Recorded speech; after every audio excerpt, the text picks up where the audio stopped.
নদীর বড় পুঁটি সচরাচর দেখা যায় না।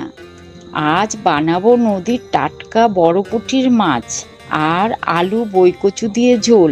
মাছ কেটে ধুয়ে নিয়েছি, মাছে লবণ হলুদ দিয়ে মেখে নেব। কড়ায় তেল গরম হলে মাছগুলো ভেজে নেব।